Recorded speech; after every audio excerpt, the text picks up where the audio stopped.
Listo. Entonces, hoy nos acompaña Isabela Rodas. Isa es actualmente analista de datos en BCG Gamma, pero hoy nos viene a contar sobre un proyecto que realizó mientras se desempeñaba como fellow del programa de Data Science for Social Good en el Instituto de Inteligencia Artificial de Alemania y la Universidad de Kaiserslautern. Isa Un poquito pronuncia eso por difícil de mí. pronunciar, pero Bueno, Isa ya les contará un poco más sobre en qué consiste este programa. Creo que también es un espacio muy chévere para aprovechar de que conozcan este programa. Yo también tuve la oportunidad de ser fellow de Data Science for Social Good en el 2020. Entonces, pues muy chévere que si les interesa poder hacer parte de proyectos como estos, puedan buscar y yo me imagino que habrá aplicaciones abiertas pronto en distintas universidades. Así que bueno, bienvenida Isa, muchísimas gracias por acompañarnos hoy. gracias a ustedes por la invitación. Entonces voy a compartirles mi pantalla. Espero que todos puedan ver ahí. Sí, creo que si quieres ponlo en modo presentación, porque ahorita lo estoy viendo como eso. Ahí, perfecto. Ok, espera. Ahí estamos bien, ¿sí? Súper. Listo. Muy bien. Entonces, a todos, muchas gracias por invitarme el día de hoy. La idea de mi presentación es que no sea, pues, ni como... Sí, claro que sí, ya. Michael, un segundo, dame un segundo, ya presento todo. Entonces, la idea de mi presentación es que tampoco sea muy rígida. Yo quisiera que, como que pues, me contaran si tienen preguntas, dudas, inquietudes, porque pues un monólogo de 1 hora, creo que todos nos aburrimos. Entonces, pues esta es mi presentación. Hoy les voy a hablar sobre el proyecto que yo llevé a cabo, detección de observaciones en pliegos electrónicos para la Auditoría de Contratación Pública. Esto lo hice para la Dirección Nacional de Contrataciones Públicas en Paraguay, en conjunto con el programa Data Science for Social Good del 2022. Pero antes de empezar, realmente a mí me parece muy injusto que ustedes no sepan quién soy yo antes de hablar. ¿Por qué? Porque pues yo puede que sea una extraña y pues les estoy contando cosas y pues para que me crean, les voy a contar un poquito sobre el programa, quién soy yo y bueno, cómo podrían hacer parte de esta iniciativa. Entonces, esta es la agenda del día de hoy, introducción, motivación al problema, la solución que nosotros le dimos, cuáles fueron los resultados finales, las limitaciones y el trabajo a futuro. Entonces, empecemos un poquito por, bueno, ¿quién soy yo? Yo soy ingeniera biomédica industrial de la Universidad de los Andes. Bueno, yo me llamo Isabela Rodas.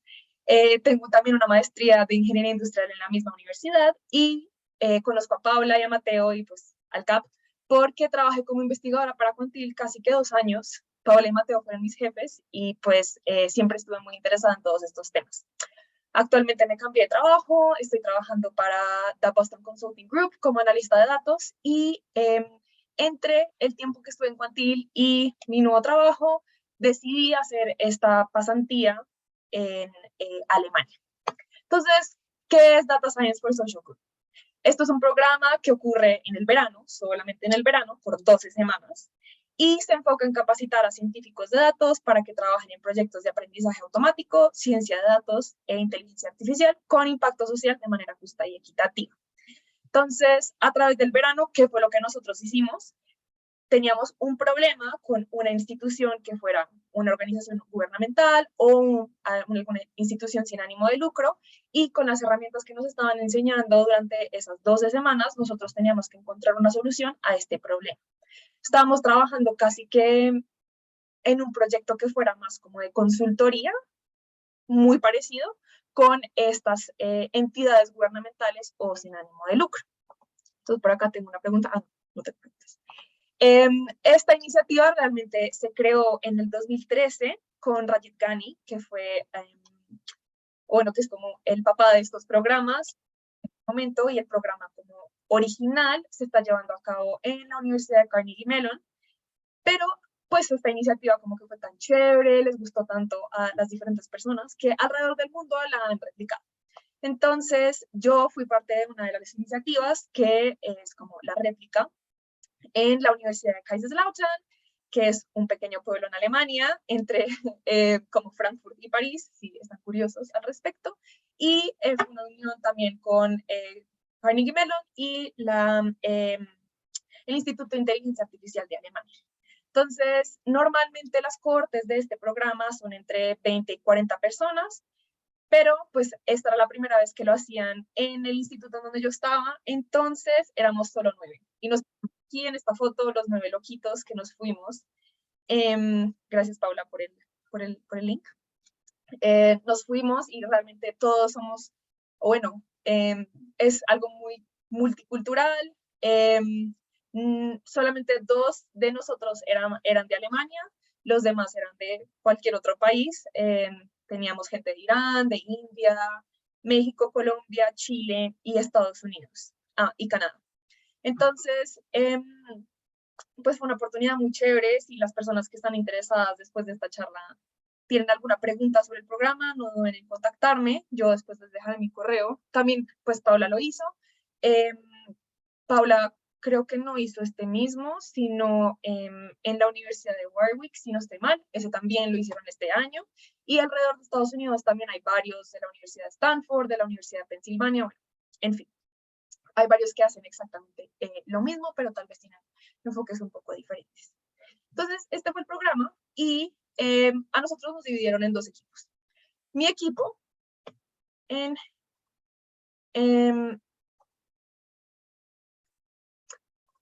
ahí Paula estaba respondiendo, sí, la Universidad de Alan Turing y la de Warwick. Entonces, bueno, como cuña, la Universidad de Alan Turing ya no lo hace, solamente lo hace la Universidad de Warwick. Entonces, mi problema, pues como ya les dije, nosotros estábamos intentando solucionar el problema que tiene pues la Dirección Nacional de Contratación Pública en Paraguay. Entonces, empecemos un poquito por la motivación de nuestro problema, que era como el contexto.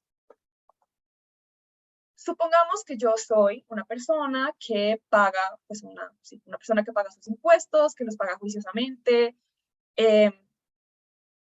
Yo tengo y lo hago todos los años.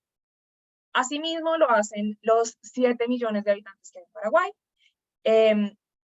Y están esperando que estos impuestos estén invertidos en bienes y servicios públicos, como la educación pública, el transporte público, seguridad, en fin.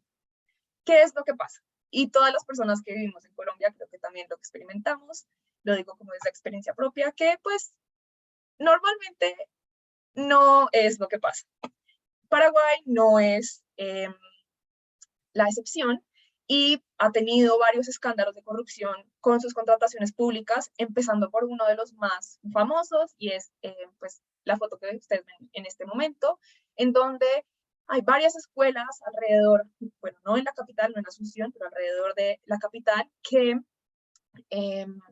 por clientelismo, por materiales que no eran los planeados y pues son los que se utilizaron, las escuelas se cayeron y pues los niños no pudieron ir a estudiar. Realmente fue un problema bien grande de contratación pública. También se ve en las vías, esos son los 2 más grandes problemas que tiene Paraguay en este momento con contratación pública, en donde pues las vías son casi que inmanejables, no muy diferente a como está Bogotá en este momento. Pero bueno, entonces, ¿qué decide hacer Paraguay? En el 2003 deciden hacer una, bueno, espérenme aquí, que yo quisiera que ustedes vean esto. Deciden hacer una entidad pública que tuviera supervisión independiente sobre todos estos procesos de contratación pública. Y entonces, en el 2003 es fundado la Dirección Nacional de Contrataciones Públicas, quienes se dedican o quienes son el ente organizador entre las agencias públicas y el sector privado para asegurarse de que todo este proceso de contratación sea transparente. Entonces, ¿cómo es este proceso? La agencia pública normalmente presenta un borrador de la licitación a la Dirección Nacional de Contratación Pública. Entonces, ellos son los encargados de hacer una auditoría juiciosa de estos archivos.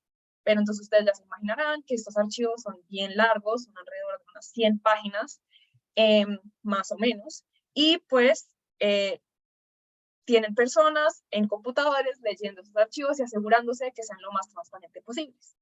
Una vez hayan hecho todas las correcciones, y esto es un proceso iterativo porque la DNSP hace la corrección, luego se lo devuelve a la agencia pública, luego la agencia pública hace esa corrección, luego lo devuelve la DNSP y sucesivamente hasta que esté perfecto.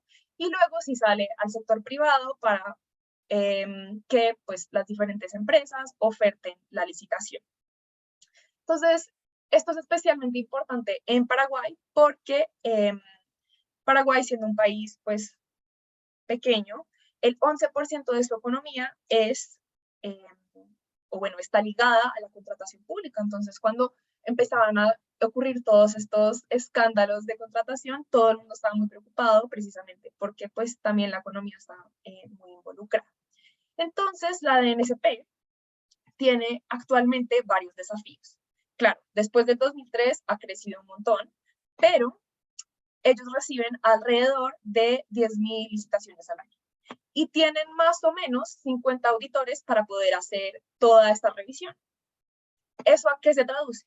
A que no hay suficiente tiempo para que todas las licitaciones sean revisadas de forma minuciosa, que no se pase ningún tipo de anomalía o de posibles casos de clientelismo. Es muy difícil, especialmente porque todo este proceso está en este momento siendo muy manual. Entonces llega y los auditores pues se sientan, tienen 2 pantallas, empiezan a abrir y a mirar toda esta información. Entonces, adicionalmente, Paraguay es una economía en crecimiento y se espera que en los próximos años el número de licitaciones aumente muchísimo más, por lo menos en un 50%.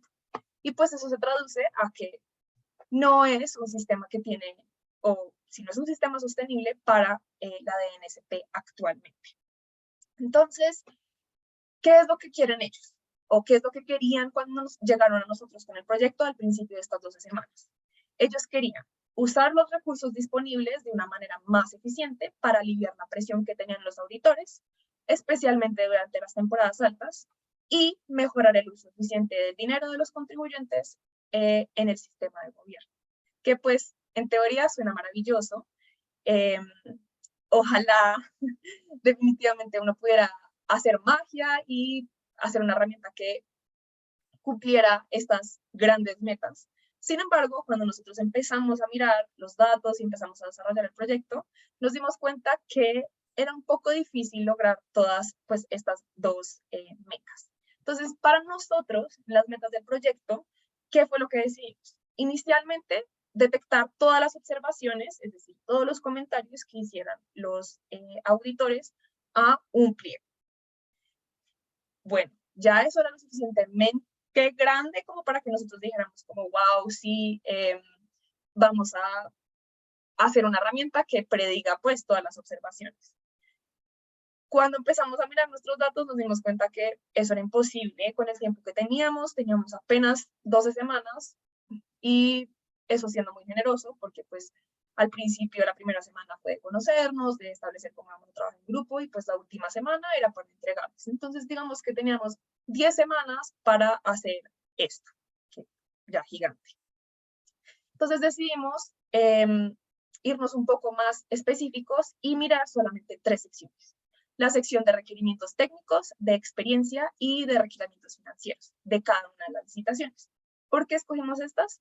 Bueno, después de hablar un montón con los auditores, nos dimos cuenta que estas 3 secciones eran las que A, tenían el mayor número de observaciones y B, eran tal vez las más importantes para retener una licitación, es decir, que no se fuera a publicar. Entonces, por eso decidimos escoger solamente las 3. Ya era un problema lo suficientemente grande como para que nosotros pudiéramos encontrar una solución durante el verano. Y pues entonces al final detectamos los 3 tipos de observaciones, pero únicamente en la primera iteración de la licitación. No miramos ningún otro tipo de iteración después. ¿Por qué? Porque no teníamos esos datos disponibles.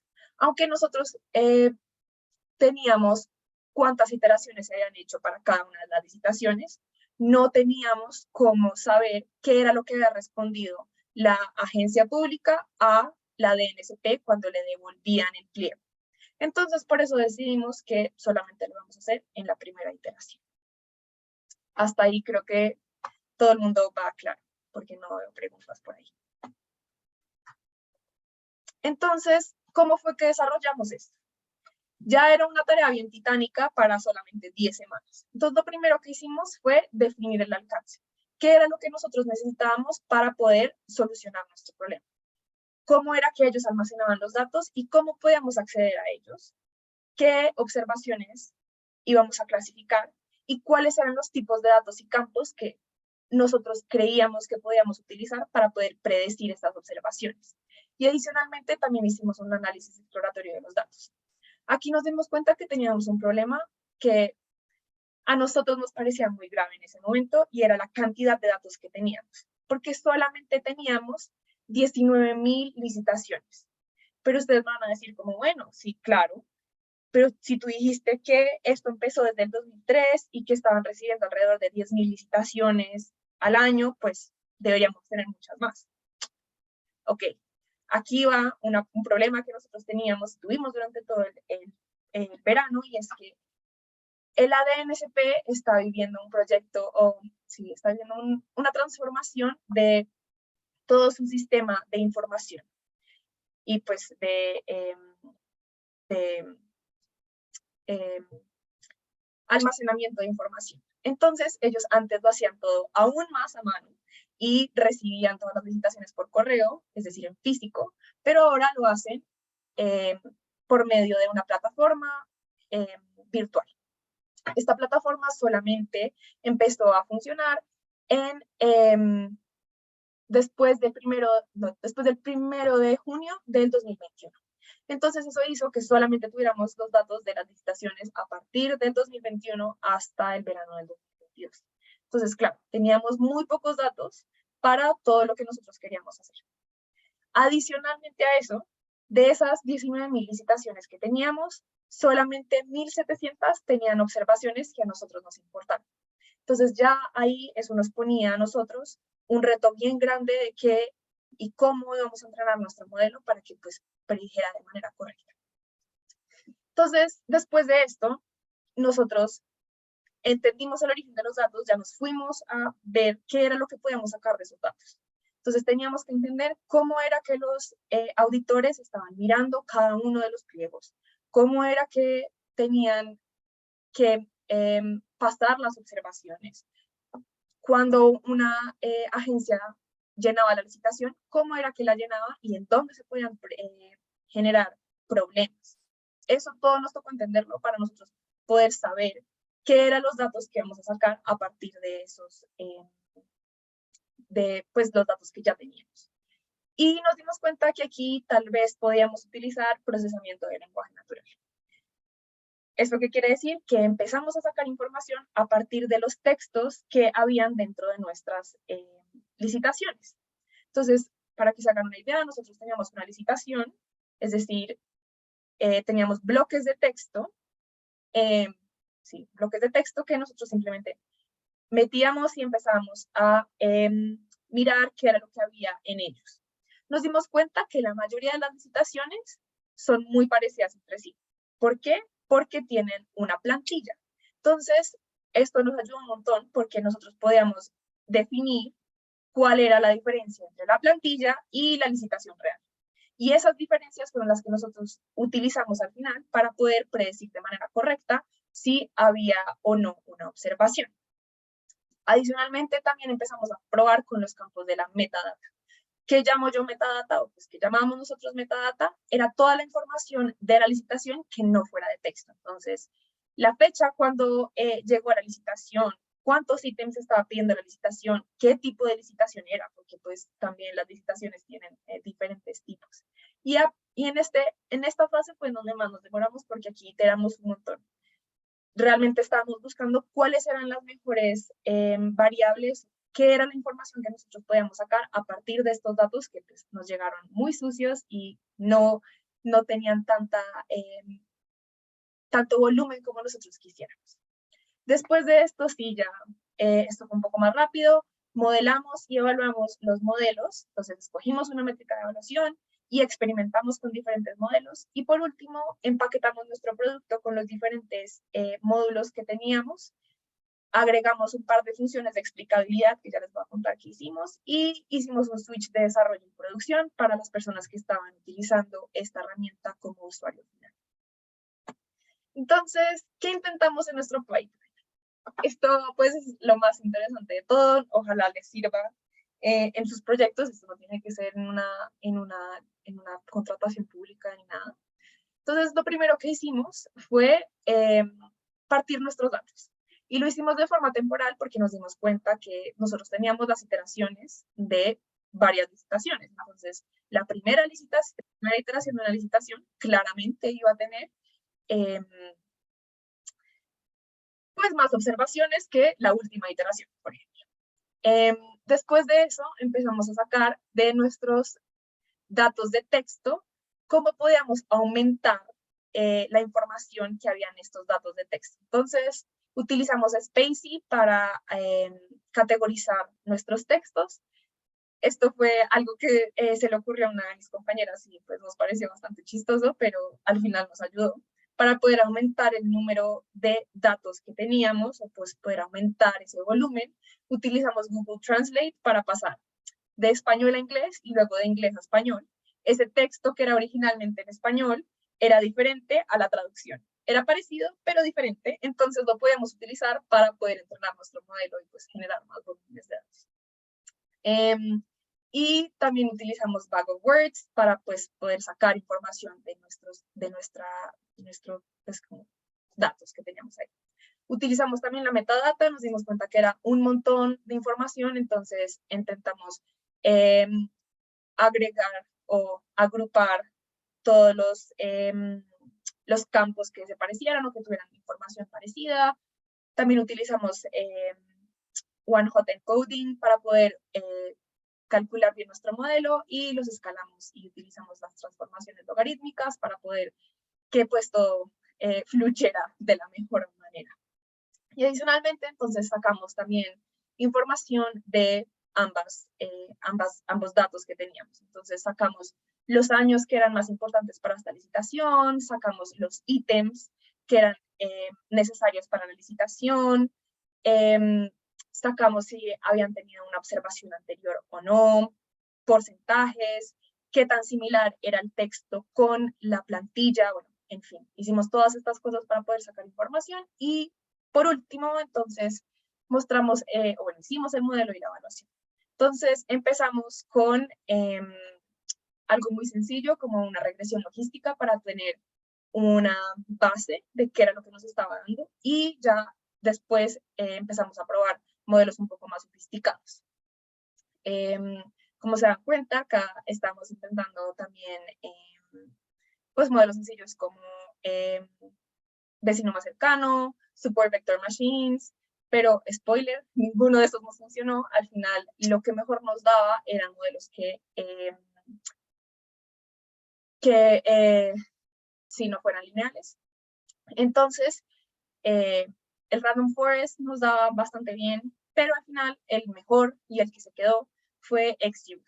Entonces, eso fue lo que nosotros utilizamos con toda esta información que ya teníamos anteriormente. Entonces, cuéntame, Mateo. Perdóname, la diapositiva anterior. ¿Puedes explicar mejor lo de Spicy Text Categorizer? Como que sale de ahí, que son esas categorías, ¿son categorías predefinidas? No, o bueno, más o menos. Entonces, Spacy lo que hace es que le matiza y entonces trata de agrupar pues como los cores de las palabras en grupos que se parezcan. Entonces, él como lo tiene adentro, como nosotros lo utilizamos, fue con las categorías predefinidas, pero uno sí le puede poner sus propias categorías a Spacy. Como cuña, Spacy no nos parece tan chévere, sobre todo para español. Sé que en inglés tiene una mejor eficiencia, pero para español, como regular, la verdad. ¿Pero qué categorías son? O sea, ¿como de tema de conversación o como de verbo, sujeto? Bueno, ok. Nosotros lo hicimos por ver como speech tagging o speech tagging, tema. pero sí sé, o sea, como de mis compañeras que lo llevaron a cabo, sí sé que uno le puede meter sus propias categorías, pero pues ahí te demoras un poquito porque pues te toca meter el stem de la palabra para cada una de las categorías. ¿Y qué tanto ruido mete lo de Google Translate? Porque entiendo la idea y entiendo que igual Data Augmentation uno en algún sentido quiere meter cosas similares, pero no iguales y en alguna deformación digamos, la suave, pero Mm, ¿qué tanto ruido mete eso? bueno, acá ya estábamos en un momento de desesperación. Entonces, no es como como la primera opción. Si tienen opción de pedir más datos, háganlo. Pero a nosotros nos funcionó bastante bien, Mateo, realmente. O sea, cuando nosotros lo metimos al modelo, predecía, predecían cosas bastante parecidas.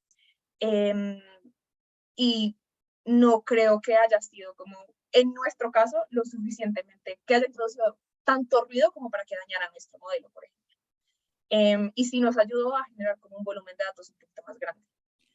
Em, pero pues depende mucho como del contexto. Tal vez yo siento que, bueno, y también hay que optimizar como con qué lenguajes estás como traduciendo de vuelta, porque claro, si pones como un lenguaje muy, muy diferente al nuestro, o pues a español en este caso, pues ahí sí la diferencia entre los dos textos era abismal. Nosotros utilizamos portugués, catalán y italiano.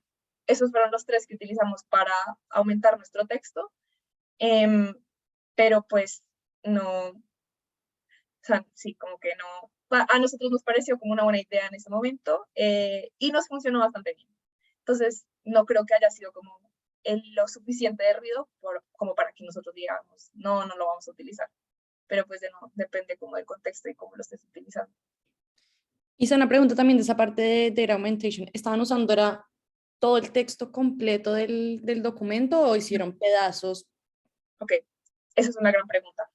No estábamos utilizando todo el texto completo, estábamos utilizando secciones específicas. ¿Por qué? Porque todo el texto completo para nosotros iba a tener, pues sí, era demasiada información. Y la mayoría toda era igual, porque pues, no sé, por ejemplo, los encabezados, era como un contrato, entonces pues los contratos normalmente tienen casi que la misma información. Entonces estamos utilizando secciones y para nuestra fortuna el dato, pues la información o el texto ya venía seccionado en, no sé, sección financiera, sección técnica, sección de requerimientos, sección de responsables y así sucesivamente. Entonces nosotros podíamos escoger qué era lo que nosotros íbamos a utilizar. Ujú. Pero entonces usaron también eso para hacer la parte de Data Augmentation, como para poder tener más observaciones, usar diferentes partes de un mismo texto y marcarla de la misma forma. No, entonces nosotros siempre estábamos utilizando la misma o las mismas secciones. ¿Por qué? Porque si utilizábamos las otras secciones, esas otras secciones sí que nos iban a meter ruido dentro de nuestros datos, Ujú. porque pues iban a tener información diferente que a nosotros no nos iba a interesar. Sí. Haz de cuenta, nosotros estábamos utilizando como el cuerpo, si lo estuviéramos pensando como en introducción, cuerpo y desenlace, estábamos utilizando el cuerpo de la licitación. No estábamos utilizando ni como las partes de arriba, ni las partes de abajo, nada de eso, solamente las secciones que nos interesaban. Y esas secciones eran las que metíamos a Google Translate y las devolvíamos. Okay. Porque me imagino igual que también una forma de poder tener más datos es de pronto, sí, así sea que solo estás mirando el cuerpo, pues me imagino que ese cuerpo tiene muchos párrafos, puedes partirlo de distintas formas y así Eh, aumentar las observaciones también, ¿o no? No tanto porque en este caso, como todos los cuerpos estaban siguiendo la misma plantilla, entonces la mayoría de la información que había dentro de los cuerpos se parecía mucho. Ok, ¿Sí? Entonces, si tú estabas partiendo como, no sé, por ejemplo, el primer párrafo, muy seguramente el primer párrafo solamente le cambiaba como eh, una o dos palabras. ¿Sí? ujú, Y si lo partías como, bueno, voy a escoger solamente el segundo párrafo podría que fuera muy distinto a la plantilla o no. Entonces, por eso nosotros decidimos, pues, como que meterlo todo. Tampoco nuestras secciones eran muy grandes. Nuestras secciones tenían máximo dos párrafos. O sea, no era que tuviéramos un volumen de texto grande, no, para nada. ok, súper, gracias. Vale. ¿Alguna otra duda o inquietud de por acá? Ok. Entonces, nuestra solución final, ¿qué tenía? Teníamos los datos de la licitación, perfecto. Teníamos el registro de la auditoría, es decir, las observaciones, qué era lo que había pensado el auditor al respecto de ese documento, y de ahí entonces podíamos sacar los metadatos, el texto en sí y si el dato o si la licitación tenía o no una observación. Ya con eso nosotros creamos estos nuevos campos de los cuales ya hablamos y, bueno, un ejemplo, años de experiencia y sacábamos el 2019, el 2020 y el 2021. Entonces, y lo metíamos a un modelo XGBoost y ese modelo nos mostraba si, o nos predecía si esa licitación iba a tener o no una observación. Entonces, ¿qué fue lo que encontramos? Bueno, perdónenme, esto está mal, es un XGBoost, no es un MLP. Esto se cambió ya al final. Pero lo que nosotros estábamos, o la comparación que nosotros estábamos buscando era, primero metimos solamente el texto de la licitación, sin nada, sin ningún tipo de campo diferente, solamente algo muy sencillo. Y teníamos una métrica. La métrica que estábamos utilizando era F.5. ¿Por qué escogimos esta? Porque nosotros necesitábamos darle más peso a la precisión que el recall. ¿Por qué? Porque nosotros queríamos que esta herramienta fuera tal vez lo más precisa posible, porque si flagueaba o sacaba que habían demasiadas observaciones para un auditor, entonces el auditor luego no le iba a creer a esta herramienta y pues no la iba a utilizar. Entonces preferimos que sacara poquitas observaciones o pues sí que tuviera una precisión buena a que pues predijera mucho. Entonces, bueno, lo primero que hicimos fue sin campos. Con esto obtuvimos un F.5 de 10%. Luego incluimos solamente el valor monetario de la licitación. Ya con esto pues subíamos un 20%. Y nuestro mejor modelo tenía pues como una precisión del 41%. Y ustedes me van a decir como, no es tan bueno.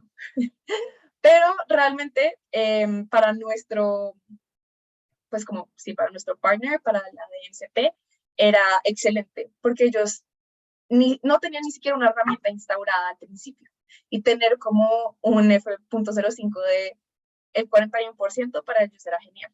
Entonces, claro, hay mucho espacio para poder crecer en este modelo, pero ya que exista algo y que tenga una precisión de, o bueno, un F.05 de esa magnitud, para ellos era muy bueno. Adicionalmente, nosotros, ¿qué hicimos? Pensamos exactamente lo mismo que ustedes, que como el 41% no es suficiente, entonces decidimos utilizar el paquete de Line en Python para poder sacar la explicabilidad de estos modelos. Es decir, si mi modelo decía que mi licitación iba a tener una observación, ¿por qué iba a tener esa observación? Entonces, esto es como la interfaz gráfica que ellos pues, recibieron o que se mostraba. Entonces les decía, por ejemplo, oiga, usted tiene una observación en esta licitación, la tiene o lo tiene porque tiene estos problemas, que en la sección de financiera, la sección está en blanco, en la sección de experiencia el rango de años es demasiado estrecho y en la sección técnica que los ítems no concuerdan con los requerimientos que está pidiendo la licitación, por ejemplo. Entonces, bueno, esto es un ejemplo real de nuestra predicción final, pero pues para ellos era es muy útil porque está mostrando por qué esta licitación tendría una observación y ellos pueden ir a revisarlo y decir como, sí, efectivamente, esta sección está en blanco, entonces la tengo que devolver a la agencia pública o el rango de años es demasiado estrecho, pero pues en este caso lo puedo obviar porque, no sé, esta licitación es especial, en fin. Entonces, quedaron bien contentos con el proyecto o con el producto final. Ahora, ¿cómo funcionaba o cómo se ve nuestro proyecto en la vida real? Normalmente la proporción de licitaciones con observaciones es esta. Entonces, fíjense que acá tenemos un montón de licitaciones, no sabemos si tienen o no observación, y las que están en anaranjado son las que eventualmente tendrían una observación en el futuro, ¿sí? Que pues es un poquito como buscar una aguja en un pajar. Sí, claro. Entonces, en la explicabilidad espérate, un minuto. En la explicabilidad, esto es un paquete que ya existe en Python y se puede utilizar para cualquier modelo de clasificación en donde el, de acuerdo a unos parámetros que uno le mete, pues sí, como nosotros teníamos cuáles eran nuestros textos que queríamos que sacaran de acuerdo a pues como a los porcentajes de cada uno de las ¿cómo se llama esto? De las variables. Nosotros le podíamos meter un texto que dijera como que representaba cada una de ellas. Y cuando se hacía la predicción y pues utilizábamos el paquete de Lime, entonces ya podíamos obtener cuál era como esta explicabilidad del modelo, pues de la predicción del modelo. Se puede utilizar con cualquier modelo que clasifique. Creo que solamente clasificación binaria, si no estoy mal. Puedo estar equivocándome, pero pues es bastante bueno. Es así, sí, puedo meter la cucharada ahí. No estoy segura de Lime para clasificación binaria únicamente. Yo he usado más los Shapley Values, que es como una medida que viene como que se inspira en teoría de juegos cooperativos. Entonces la idea es poder encontrar más o menos cuánto contribuye cada jugador en un juego. En este caso, se quiere encontrar más o menos cuánto está contribuyendo cada una de las variables en poder llegar al output del modelo más o menos. Entonces es como poder entender la importancia de las variables, importancia también de datos puntuales. Sí, no sé si se ayuda, pero entonces digamos, sí sé que digamos Shapley Values funciona para también modelos de regresión, no solamente clasificación y no solamente... El caso de Lime, lo que hace, la intuición detrás de Lime lo que intenta es entender qué variables uno puede cambiar su valor, de tal modo que la predicción del modelo cambie. Entonces, ¿qué pasa si yo cambio la variable sección está en blanco de sí a no o de no a sí? Eso, en cuántas observaciones me cambiaría la predicción del modelo. Eso se encuentra en todas esas variables que son como sensibles a cambios y se corre una regresión local. El L de Lime es Local Interpretable Model Estimate Explanations. Y entonces con una regresión local, piensen entonces en que uno tiene un modelo muy no lineal, raro de Machine Learning, pero localmente uno siempre puede estar parado en una línea recta. Piensen en la primera derivada en ese lugar, en la primera expansión de Taylor.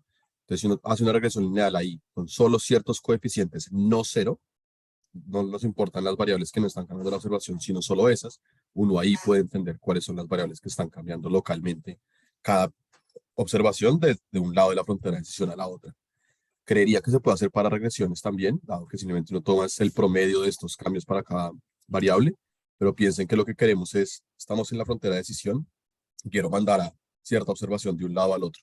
Entonces, ¿qué variables podría cambiar? Que sean accionables, que se puedan hacer. Entonces, en este caso, si la sección está en blanco y estoy prediciendo que es un fraude, y haber estado lleno, predeciría que es buena. Entonces, es justamente encontrar estas variables que modifican la predicción del modelo. Yo creo que pueden pensar que eso también es súper relevante creo que es en el contexto del GDPR. Entiendo que hay una sección que dice, por ejemplo, para modelos de asignación de créditos, se exige que se usen modelos en donde las personas que están pidiendo un crédito, si se los rechazan, ellos pudieran entender por qué se está rechazando. Entonces, que la entidad pudiera decir, es que si en esta variable hubiera tenido tal valor o tal otro, o como si incrementa este valor en tanto, entonces es probable que sí se le asigne el crédito, como para poder entender sí, un poco más cómo deberían cambiar ciertos valores para también tener ese resultado en el outcome. Y ya, ahora sí, devolvemos la palabra, Isa, qué pena. No, está súper bien, gracias. Sí. Sí, no sé, Mateo, si Lime también sirve para regresión. La verdad, no lo sé. No, eso sí, no lo sé. Se las debo.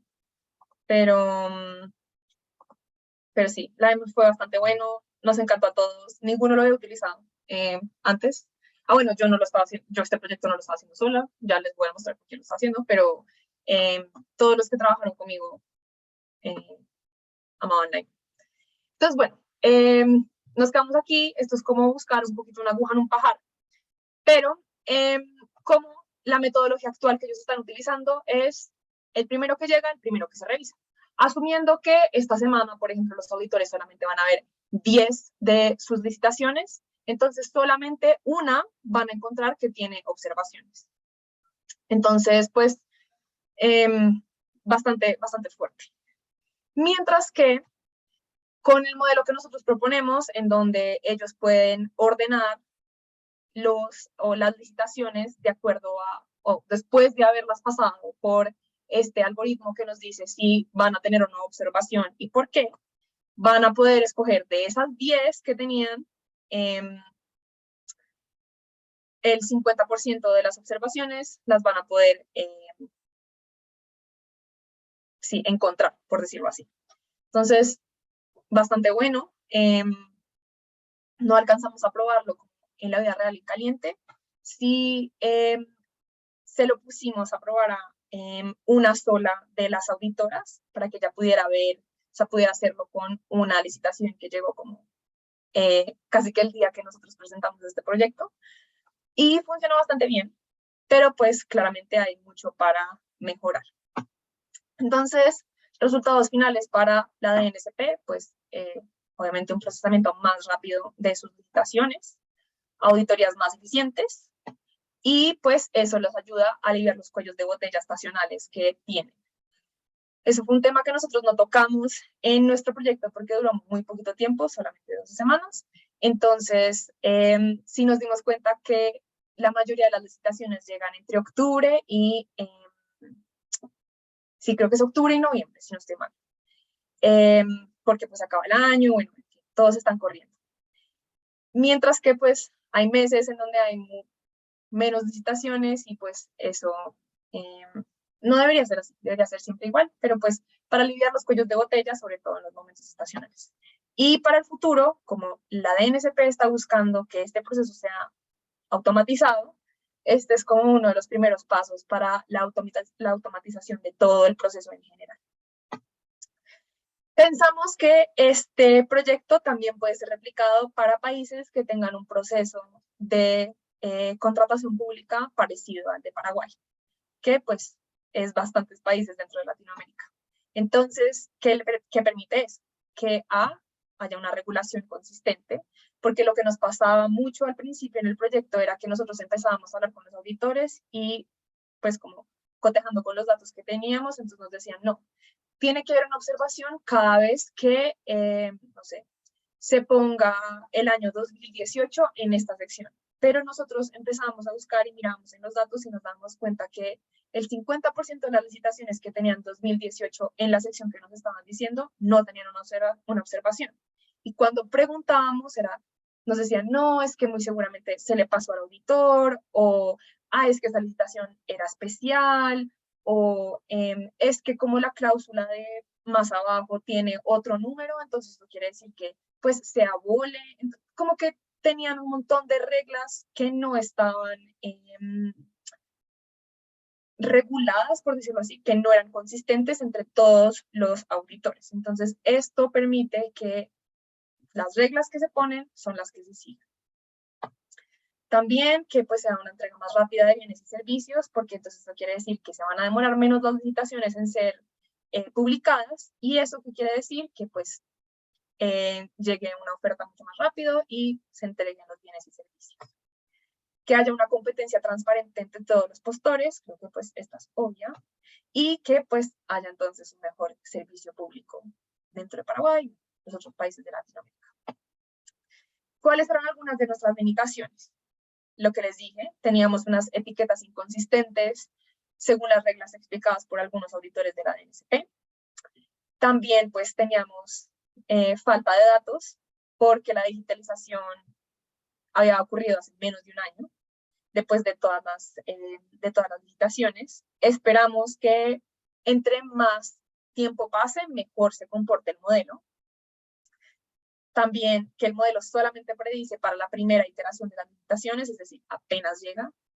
Y que adicionalmente había un tipo de contratación o un tipo de licitación que se llamaba contratación directa, que era básicamente el 80% de nuestros datos, y esos, según los auditores de la DNSP, tienen un tratamiento especial. Entonces eso hacía que nuestro trabajo fuera muy difícil cuando nosotros estábamos tratando de homogeneizar todas las reglas que ellos tenían. Y pues como trabajo futuro, tenemos incluir los diferentes picos de recepción de ofertas y de licitaciones, porque pues acá, por ejemplo, podemos ver que octubre tiene muchísimas más que cualquier otro mes. Y también incluir que nuestros datos estaban desbalanceados, porque la mayoría de las licitaciones que tienen observaciones son las que tienen un valor muy alto. ¿Por qué? Porque claramente a nadie le va, pues no a nadie le va a importar, pero debería importarles. Pero pues las que tienen valores gigantescos, pues son las que se revisan muchísimo más minuciosamente, porque pues están representando una pérdida de dinero mucho más grande que si tienen un valor más bajo, pues si son solamente como un par de bienes. Entonces eso pues también debería ser incluido si este proyecto se quiere seguir en algún momento. Y pues estos éramos las personas que estábamos trabajando, éramos 5, Pauline, Kiana, Jan, Devesh y yo. Y teníamos estos mentores, a Diego, a Michael, Andrea y Sebastián, que eran las personas que nos estaban guiando durante todo el verano. Y al final, pues, este era nuestro partner, la Dirección Nacional de Contrataciones Públicas. Y sí, eso es todo.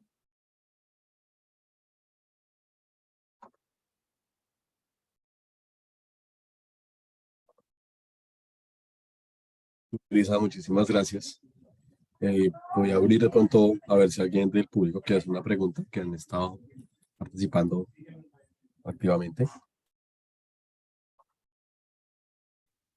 Como cuña, sé que Colombia tiene un proyecto parecido que va a empezar en la Universidad de Los Ángeles con contrataciones públicas.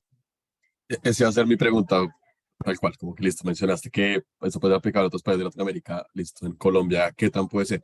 Yo entiendo que Colombia la base del SECOP es pública y entiendo que ha habido algunos esfuerzos en generar ese tipo de metas tempranas. Hay un profesor, creo que en la TADE o en el externado, se me va el nombre, que tiene un par de trabajos en este tema, pero qué tal lo ves tú? ¿Qué tal lo ves?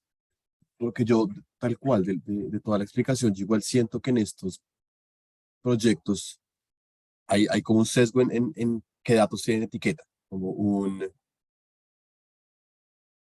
sí, hay una selección igual arbitraria de qué datos yo reviso y qué datos miro y seguramente hay unos patrones de corrupción en esos lugares en donde simplemente no se está detectando y al final del día uno está encontrando más ejemplos de la corrupción que ya conoce y no explorando como nuevos espacios en donde igual puede haber. So, pues, pero ¿qué opinas de eso? No, estoy completamente de acuerdo y ese era uno de los como problemas que teníamos con nuestro partner. Porque pues ellos siempre decían como, no, esto sirve para mitigar la corrupción y mitigar el clientelismo, pero pues no necesariamente porque siempre se están mirando los mismos problemas, ¿sí? O sea, puede que sí, como que, y la mayoría de las observaciones que nosotros estábamos encontrando eran como no llenó esta opción bien, o no sé, como que el rango es muy pequeño. Claro, sí, si uno se sienta a ver minuciosamente y como que tal vez una licitación en 1.000.000 sí tiene como esos rasgos de clientelismo, de que las especificaciones son demasiado estrechas como para que solamente una empresa pueda como ofertar. Pero no, pues sí, como que no, ese era un problema que nosotros pensamos y que tampoco sabemos cómo solucionar en este momento, porque pues sí, claro, podemos hacer la contratación un poco más eficiente y transparente, pero eso no necesariamente indica que se va a encontrar más corrupción dentro de los datos. ¿Sí me hago entender?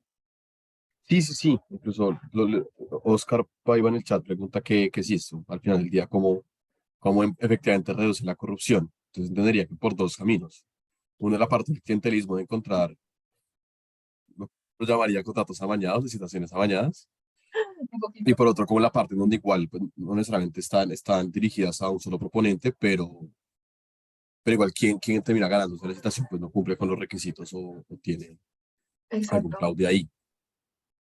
No sé cómo se conoce, o sea, sí sé que hay esfuerzos en Colombia, sobre todo sé como de esta plataforma Canopy, que crearon para alertas tempranas en contratación pública.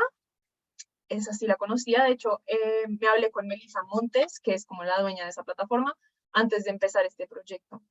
Pero, pero no sé en qué haya quedado eso, la verdad, porque creo que nunca la publicaron. O sea, no es como open source. Y sí sé que en los Andes va a empezar un proyecto como Esa fue una cosa que se dio durante el COVID, durante el como que, COVID. que durante el COVID hubo por la emergencia sanitaria algún tema de contratación Sí. directa Ujú. y sí, hicieron como una plataforma y ya lo había visto. Exacto, pero, y sí sé que ahorita, como este semestre, va a empezar algo en los Andes acerca de contratación pública. En Colombia creo que sería un poquito más sencillo con el tema de los datos porque todo está pues público en el SECOP, hay más como información, por decirlo así, hay más volumen de datos como para hacer una buena predicción. Sin embargo, no sé qué tan limpios estén esos datos, qué tan sesgados estén esos datos, como son de contratación pública, pienso que una de las cosas más importantes para nosotros, para entender cómo era que iba a funcionar nuestro modelo, fue hablar con las personas que estaban haciendo esas observaciones y saber qué estaban buscando en cada una de las secciones. Esos datos de contratación pública en el SECOP pues no tienen explicación. Eh, no sabría con quién hablar y con quién sentarme y decirle como, bueno, explíquenme bien cómo es esto para que yo pueda hacer como un modelo que más o menos tenga sentido. No, muy interesante todo. Vuelvo a ver si alguien del público tiene alguna pregunta para finalizar.